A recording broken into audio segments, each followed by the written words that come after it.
The hinge is a very difficult movement sometimes to get right. A lot of people think they're hinging, but what's happening is they're arching their back or they're tucking their bum underneath. Now, depending on what compensations you've made through your life, whether it's postpartum, will actually depend on how you are able to drive your hips backwards.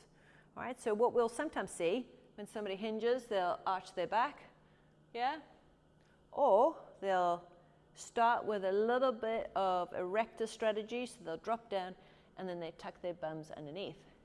And remember, the orientation of somebody's hips also reflects on how they hinge, because somebody's hips are open and compressed, they're going to prefer to be a more squatty hinger rather than somebody whose hips are a little bit closed at the top and open at the outlet. They might find a hinge much easier.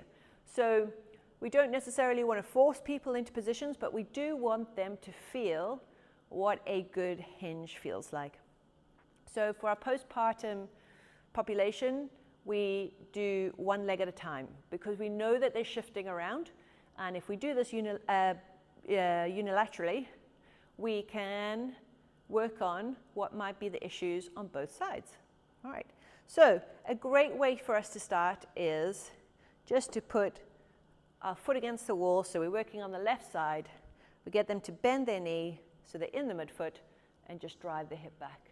All right, so if I do it from the side without the wall is a great reference point for them so that they can find it. Some great cues are to keep the knee still, a bent knee in the midfoot, and that their sit bones are going up towards the sky. So they're driving the sit bone up and coming back down. The sit bone up and coming back down. They will not feel their glutes if they are not in that midfoot.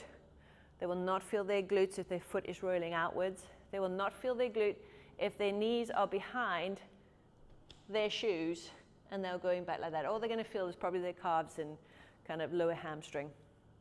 So the foot placement for the hinge is really important. We want them to be in that midfoot and be able to drive the hip back from that point. They will feel the glutes lengthen. That lovely lengthening feeling is actually the strengthening bit as the glute gets to its end range, and then it's coming back up as they come up out of the hinge.